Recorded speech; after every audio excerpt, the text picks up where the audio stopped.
എല്ലാവർക്കും സ്വാഗതം. ഞാൻ നിങ്ങളുടെ സ്വന്തം കുട്ടിമാഷ്. ആരോഗ്യ കായിക വിദ്യാഭ്യാസം, കലാവിദ്യാഭ്യാസം, തൊഴിൽ ഉദ്ഗ്രഥിത വിദ്യാഭ്യാസം എന്നീ 3 ഭാഗങ്ങളിൽ നിന്നായി ആനുവൽ എക്സാമിന് ചോദിക്കാൻ സാധ്യതയുള്ള മോഡൽ ചോദ്യങ്ങളും അവയുടെ ഉത്തരങ്ങളൊക്കെയാണ് ഈ വീഡിയോയിലൂടെ ഞാൻ നിങ്ങൾക്ക് പറഞ്ഞു തരാൻ വേണ്ടി പോകുന്നത്. അപ്പൊ നമുക്ക് ഒന്നാമത്തെ ഭാഗമായ ആരോഗ്യ കായിക വിദ്യാഭ്യാസത്തിലേക്ക് പോയാലോ.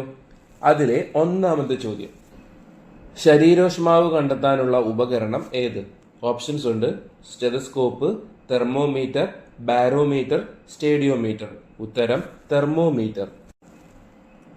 പരിസ്ഥിതി സൗഹൃദപരമായ 4 കായിക പ്രവർത്തനങ്ങളുടെ പേര് എഴുതുക. വഞ്ചികളി, വോളിബോൾ, ട്രെക്കിംഗ്, സർഫിംഗ്. മൂന്നാമത്തെ ചോദ്യം: 2024 ICC T20 വേൾഡ് കപ്പ് നേടിയ രാജ്യം ഏത്? ഉത്തരം ഇന്ത്യ. നാലാമത്തെ ചോദ്യം: നിങ്ങൾക്ക് ഇഷ്ടപ്പെട്ട ഏതെങ്കിലും ഒരു കളിയുടെ നിബന്ധനകൾ എഴുതുക. ഇവിടെ ഞാൻ മാന്ത്രികവടി എന്നൊരു കളിയുടെ നിബന്ധനകളാണ് എഴുതിയിട്ടുള്ളത്. നിങ്ങൾക്ക് വേണമെങ്കിൽ നിങ്ങൾക്ക് ഇഷ്ടമുള്ള ഏതെങ്കിലും കളിയെ കുറിച്ച് എഴുതിയാലും ഒരു കുഴപ്പമില്ല. അപ്പൊ നമുക്ക് മാന്ത്രികവടിയിലേക്ക് പോയാലോ. മാന്ത്രികവടി: കളിക്കളത്തിന് നടുവിൽ വരച്ചിരിക്കുന്ന ചെറിയ വൃത്തത്തിൽ മാന്ത്രികവടി വയ്ക്കണം. മാന്ത്രികവടിയുടെ കാവലിനായി കളിക്കാരിൽ ഒരാൾ ഉണ്ടാകും. മറ്റു കളിക്കാർ വടിയെടുത്ത് വൃത്തത്തിന് പുറത്തേക്കിടുന്നതിനായി ശ്രമിക്കണം. വടിയെടുക്കാൻ വരുന്ന കളിക്കാരെ തൊടാൻ കാവൽ നിൽക്കുന്ന ആൾ ശ്രമിക്കണം. അതേസമയം തന്നെ വടി മറ്റുള്ളവർ എടുക്കാതെയും നോക്കണം. വടി വൃത്തത്തിനുള്ളിൽ ഉണ്ടെങ്കിൽ മാത്രമേ കാവൽ നിൽക്കുന്ന ആളുകൾക്ക് മറ്റു കളിക്കാരെ തൊടാനാവുകയുള്ളൂ. കാവൽ നിൽക്കുന്ന ആൾ ഒരു കളിക്കാരനെ തൊടാനായി മുന്നോട്ട് പോകുമ്പോൾ കളിക്കാർക്ക് വൃത്തത്തിൽ നിന്നും വടിയെടുത്ത് പുറത്തേക്കിടാവുന്നതാണ്. ഇനി അഞ്ചാമത്തെ ചോദ്യത്തിലേക്ക് പോയാലോ. ഇന്ത്യൻ കായിക മേഖലയെ ലോകത്തിലെ നെറുകയിലേക്ക് എത്തിച്ച മലയാളിയായ വനിതാ കായിക താരം ആര്? PV Sindhu, PT Usha, Sania Mirza, Mithali Raj. ഉത്തരം PT ഉഷ. ആറാമത്തെ ചോദ്യം: 2024 പാരീസ് ഒളിമ്പിക്സിൽ ഹോക്കിയിൽ വെങ്കലം നേടിയ ഇന്ത്യൻ ടീമിലെ മലയാളി താരം ആര്?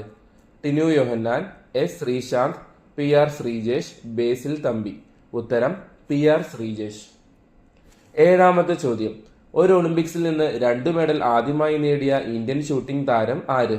അഭിനവ് ബിന്ദ്ര, രാജവർദ്ധന സിംഗ് റാത്തോഡ്, മനു ബാക്കർ, സൈന നെഹ്വാൾ. ഉത്തരം മനു ബാക്കർ.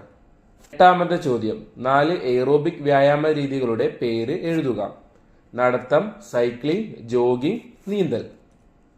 ഒൻപതാമത്തെ ചോദ്യം: എന്താണ് വാമിംഗ് അപ്പ്? ഉത്തരം ശാരീരിക പ്രവർത്തനമോ കായിക മത്സരമോ ആരംഭിക്കുന്നതിന് മുൻപുള്ള തയ്യാറെടുപ്പ് ഘട്ടമാണിത്.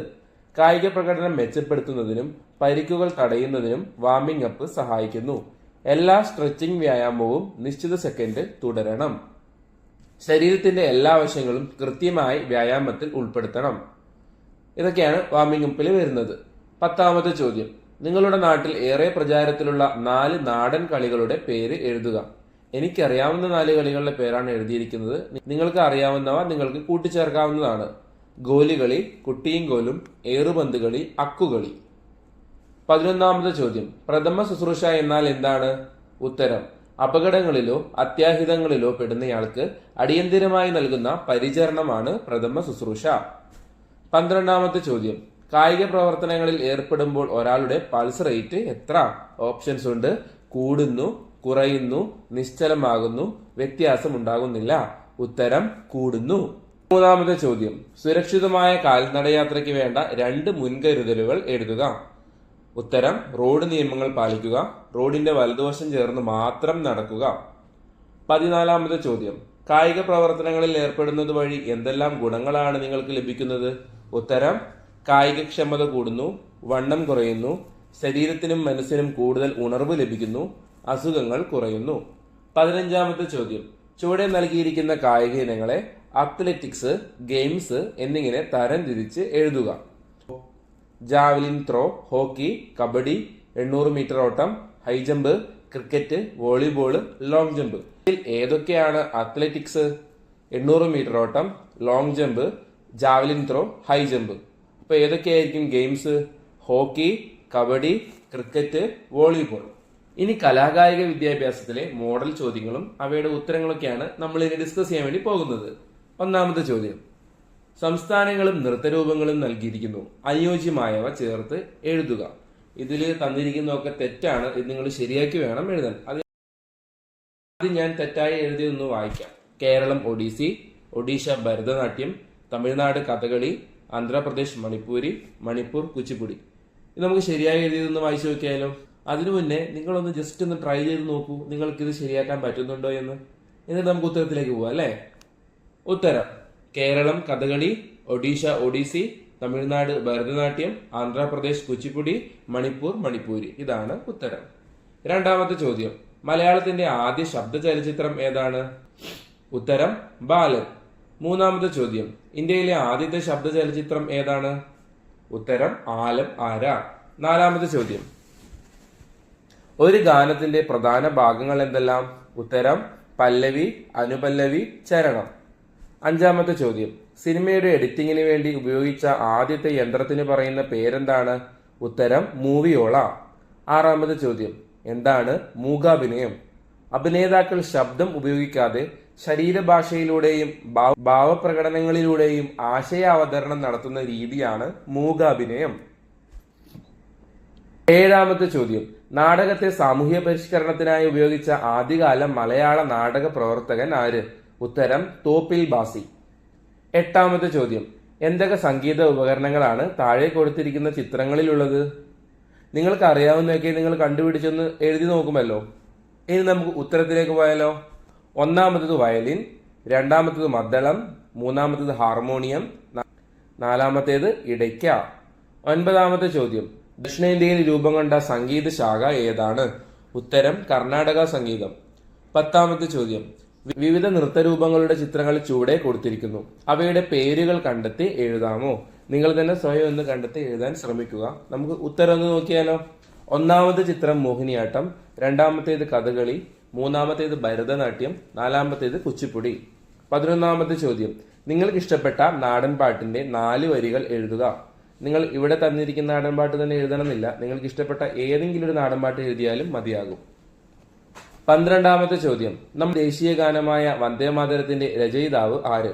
ഓപ്ഷൻസ് ഉണ്ട്: രവീന്ദ്രനാഥ ടാഗോർ, ഗോപാലകൃഷ്ണ ഭാരതി, ബങ്കിം ചന്ദ്ര ചാറ്റർജി, രാം സിംഗ് ഠാക്കൂർ. ഉത്തരം: ബങ്കിം ചന്ദ്ര ചാറ്റർജി. 13ാമത്തെ ചോദ്യം: വായു കടത്തിവിട്ട് ശബ്ദം പുറപ്പെടുവിക്കുന്ന വാദ്യോപകരണങ്ങൾ ഏത് പേരിൽ അറിയപ്പെടുന്നു? സുഷിരവാദ്യം, തന്ത്രിവാദ്യം, തുകൽവാദ്യം, ലോഹവാദ്യം. ഉത്തരം: സുഷിരവാദ്യം. 14ാമത്തെ ചോദ്യം: കലാമണ്ഡലം കൃഷ്ണൻ നായർ ഏത് നൃത്തശാഖയിലാണ് പ്രശസ്തമായത്? കഥകളി, മോഹിനിയാട്ടം, കൂടിയാട്ടം, കുച്ചിപ്പുടി. ഉത്തരം: കഥകളി.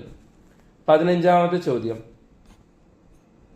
താഴെ കൊടുത്തിരിക്കുന്ന നൃത്തരൂപങ്ങളെ ശാസ്ത്രീയ നൃത്തരൂപങ്ങൾ എന്നും നാടോടി നൃത്തരൂപങ്ങൾ എന്നും തരം തിരിച്ച് എഴുതുക. ഭരതനാട്യം, മാർഗംകളി, തിരുവാതിരക്കളി, മോഹിനിയാട്ടം, ദഫ്മുട്ട്, കഥകളി. ഇതിലേതൊക്കെയാണ് ശാസ്ത്രീയ നൃത്തരൂപങ്ങൾ? ഭരതനാട്യം, മോഹിനിയാട്ടം, കഥകളി. എന്നാൽ നാടോടി നൃത്തരൂപങ്ങളോ? ദഫ്മുട്ട്, മാർഗംകളി, തിരുവാതിരക്കളി. ഇനി നമുക്ക് തൊഴിൽ ഉദ്ഗ്രഥിത വിദ്യാഭ്യാസത്തിലെ മോഡൽ ചോദ്യങ്ങളിലേക്കും ഉത്തരങ്ങളിലേക്കും പോയാലോ. അതിലെ ഒന്നാമത്തെ ചോദ്യം: നമ്മുടെ ദേശീയ പതാകയിൽ ഏറ്റവും താഴെയായി കാണപ്പെടുന്ന നിറം ഏത്? ചുവപ്പ്, നീല, പച്ച, വെള്ള. ഉത്തരം: പച്ച.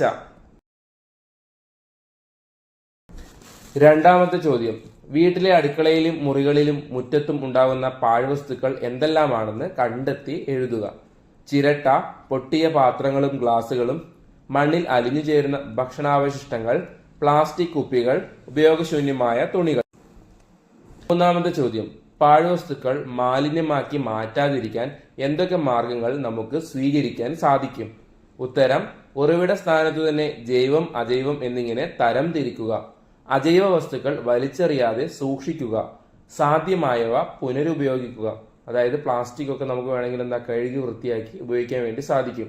ഭക്ഷ്യവസ്തുക്കൾ അനാവശ്യമായി പാഴാക്കാതിരിക്കുക. ഇനി നാലാമത്തെ ചോദ്യമാണ് ചേരുംപടി ചേർക്കുക. ഇവിടെ തെറ്റായി കൊടുത്തിട്ടുള്ള കാര്യങ്ങൾ നിങ്ങൾ എന്ത് ചെയ്യണം? ശരിയാക്കണം. ആദ്യം ഞാൻ തെറ്റായി കൊടുത്തിരിക്കുന്നതൊന്ന് വായിക്കാം. മാസ്ക് ചിരട്ട, ചിരട്ടത്തവി ചാർട്ട് പേപ്പർ, പേപ്പർ ബാഗ് തടി എന്നാണ്, അതൊന്ന് എഴുതിയതിൽ മിസ്റ്റേക്ക് ആണ്. മേശ തുണി. ഇനി നമുക്കിത് ശരിയാക്കി നോക്കിയാലോ. നിങ്ങൾ ആദ്യം ഒന്ന് ശരിയാക്കാൻ പറ്റുമോ ഒന്ന് ട്രൈ ചെയ്ത് നോക്കിക്കേ. ഇനി ശരിയാണ് വായിക്കുന്നത്. മാസ്ക് തുണി, ചിരട്ടത്തവി ചിരട്ട, പേപ്പർ ബാഗ് ചാർട്ട് പേപ്പർ, മേശ തടി. അഞ്ചാമത്തെ ചോദ്യം: സ്റ്റെൻസിലിംഗ് ചെയ്ത് ഒരു ഫയൽ ആകർഷകമാക്കാൻ ആവശ്യമായ സാധനങ്ങൾ എന്തൊക്കെ? ഉത്തരം: കാർഡ് പേപ്പർ അല്ലെങ്കിൽ x-ray sheet, paper cutter, fabric paint, sponge, permanent marker. ആറാമത്തെ ചോദ്യം, ബൾബ് പ്രകാശിപ്പിക്കാൻ ആവശ്യമുള്ള വസ്തുക്കളും അവയുടെ ഉപയോഗവും ചിത്രത്തിൽ നിന്ന് കണ്ടെത്തി എഴുതുക. ഒന്നാമത്തെ ചിത്രത്തിൽ എന്താ ഉള്ളത്? കണക്റ്റിംഗ് വയർ അല്ലേ? അതിന്റെ ഉപയോഗം എന്താ? വൈദ്യുതി പ്രവഹിപ്പിക്കുന്നതിന് അല്ലേ? രണ്ടാമത്തെ ചിത്രത്തിൽ എന്താ ഉള്ളത്? സെല്ല്. അതിന്റെ ഉപയോഗമോ? വൈദ്യുതി ഉൽപ്പാദിപ്പിക്കുന്നതിന്. മൂന്നാമത്തെ എന്താണ്? സ്വിച്ച്. അതിന്റെ ഉപയോഗം എന്താണ്? വൈദ്യുതി നിയന്ത്രിക്കുന്നതിന്. നാലാമത്തെ ചിത്രത്തിൽ എന്താ ഉള്ളത്? ഹോൾഡർ. അതിന്റെ ഉപയോഗം എന്താണ്? ബൾബുകൾ ഘടിപ്പിക്കുന്നതിന്. വൈദ്യുതി ഉൽപ്പാദിപ്പിക്കുന്നതിന്റെ അടിസ്ഥാന യൂണിറ്റിന് എന്തു പറയുന്നു? സെല്ല്. എട്ടാമത്തെ ചോദ്യം, എന്താണ് ബജറ്റ്? ഉത്തരം, വരവ് ചെലവ് കണക്കുകൾ മുൻകൂട്ടി കണക്കാക്കുന്നതാണ് ബജറ്റ്. കുടുംബ ബജറ്റ് തയ്യാറാക്കുന്നതിലൂടെ വരുമാനത്തിനനുസരിച്ച് ചെലവുകളെ നിയന്ത്രിച്ച് സമ്പാദ്യശീലം വളർത്തുവാൻ സാധിക്കും.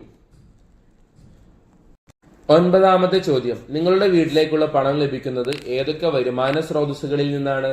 ഉത്തരം, കൂലി ശമ്പളം, കൃഷി, ബിസിനസ്, വാടക, ബാങ്ക് നിക്ഷേപം, ഓഹരി നിക്ഷേപം. പത്താമത്തെ ചോദ്യം, ഒരു പെൻ സ്റ്റാൻഡ് നിർമ്മിക്കാൻ ആവശ്യമായ വസ്തുക്കൾ എന്തൊക്കെയാണ്? ഉത്തരം, ചാർട്ട് പേപ്പർ, പശ, A4 കളർ പേപ്പർ, കത്രിക, സ്കെയിൽ, പെൻസിൽ, കാർഡ്ബോർഡ്. 11ാമത്തെ ചോദ്യം, വർണ്ണക്കടലാസുകൾ ഉപയോഗിച്ച് പൂക്കൾ നിർമ്മിക്കുന്നതിന് ആവശ്യമായ സാധന സാമഗ്രികൾ ലിസ്റ്റ് ചെയ്യുക. ഉത്തരം, വർണ്ണക്കടലാസ്, കത്രിക, പശ, നൂൽക്കമ്പി, റിബൺ. 12ാമത്തെ ചോദ്യം, സ്കൂളിലോ വീടിന്റെ പരിസരത്തോ നട്ടു വളർത്താറുള്ള ഔഷധ സസ്യങ്ങളുടെ പേരുകൾ എഴുതുക. ഉത്തരം, തുളസി, ചെമ്പരത്തി, ആര്യവേപ്പ്, കറ്റാർവാഴ, പനിക്കൂർക്ക, ആടലോടകം.